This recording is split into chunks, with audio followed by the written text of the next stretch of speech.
अमेरिकेतील ग्लेशियर राष्ट्रीय उद्यानात बेपत्ता झालेल्या सिद्धांत पाटीलसाठी शोध मोहीम थांबवली आहे। सिद्धांत पाटीलचा मृत्यू झाला असावा अशी शक्यता गृहीत धरल्यास ग्लेशियर नॅशनल पार्कनं आपल्या तसं पत्रात म्हटलंय।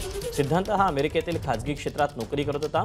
अमेरिकेतील ग्लेशियर राष्ट्रीय उद्यानात मित्रांसोबत फिरायला गेलेला असताना 6 जुलै रोजी सिद्धांत दरीत पडला होता।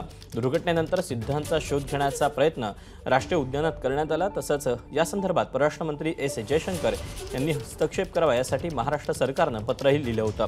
मात्र आता त्याची शोध मोहीम थांबवल्याची माहिती आहे।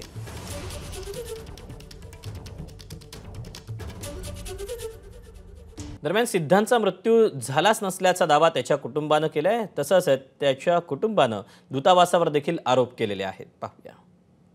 मॅडम, मला अजूनही होप्स आहेत की सिद्धांत, आम्हाला सगळ्यांना होप्स आहेत की सिद्धांत जिवंत असेल, कुठेतरी अटकला असेल, कारण ते एक म्हणजे ते फॉरेस्ट आहे आणि कुठेतरी तो बुशिसला अटकू शकतो ना, ती पण पॉसिबिलिटी आहे। पण त्या दृष्टीने ते विचारच करत नाहीये तिथे। त्यांचं हेच म्हणणं आहे की तिथे वॉटर लेवल खूप आहे आणि तिथे आम्ही रेस्क्यू ऑपरेशन नाही राबवू शकत। की जेव्हा की मला सिद्धांत मित्राकडून कळलं की तिथले रेस्क्यूअर्स, प्रायव्हेट रेस्क्यूअर्स ते ऑपरेशन म्हणजे हे राबवायला तयार आहेत। आणि म्हणजे आता हे सगळ्या मंत्र्यांचे पत्र व्यवहार होऊन सुद्धा एम्बसीकडून काही अगदी निगेटिव्ह अप्रोच आहे। मी परत पंतप्रधानांना साकडं घालतो की त्यांनी स्वतःही शोध मोहीम हातामध्ये घ्यावी आणि तिथे वरिष्ठ अधिकाऱ्यांशी यूएसच्या एम्बसीमध्ये किंवा यूएसचे जे जो बायडन जे आहेत त्यांच्याशी बोलावं प्रत्यक्ष। तेव्हाच कुठेतरी सर्च मोहीम खरोखर म्हणजे सुरू होईल।